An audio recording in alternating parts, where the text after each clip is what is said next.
A little battle for the soul of the Democratic Party. Fun for everybody, right?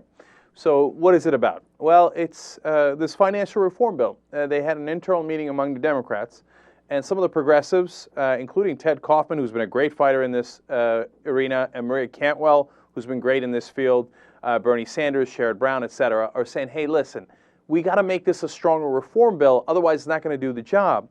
And we'll be all right. Let's just challenge the Republicans to, vote it down. If they do, it's political suicide for them anyway. It's a win-win for us. We make stronger reform, and we put the Republicans in a tough spot.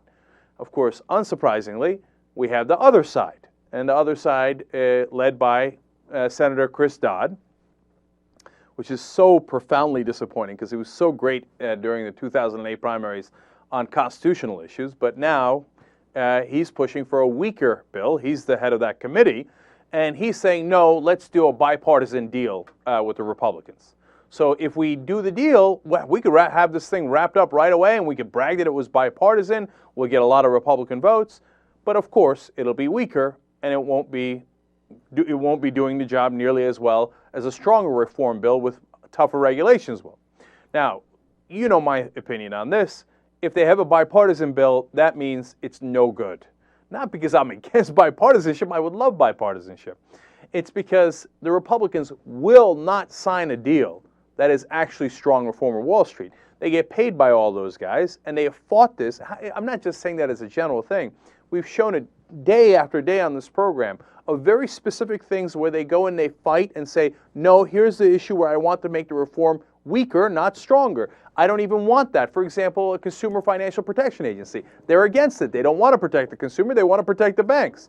For example, they want to make sure the banks don't pay into a fund ahead of time because that's money outside the banks, etc. I can go into a million examples as to why the Republicans don't want a deal. If they get the deal, that means they think, oh, it's so weak and pathetic that Wall Street doesn't really lose from it.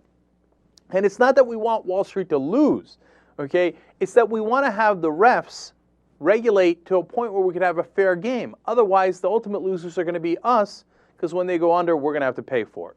So, who's going to come out as the winner in this battle between the Democratic senators? And, I don't know. I have a guess for you guys. My guess is that the corporatists will win and that they will, do this bipartisan bill. And for two reasons. One, the corporatists almost always win and the progressives almost always lose, right? So I'm just going based on history. It's not that I don't have hope. I love that the progressives are fighting. I love that they exist in the Senate because the other side is useless, the Republicans, and most of the Democrats are useless. So at least we have some people in the Senate who are real and who actually want to push for real reform. But the second reason why I think that those guys are going to lose is that when you go to see which side the White House is on, of course, they're on the side of pushing for bipartisanship.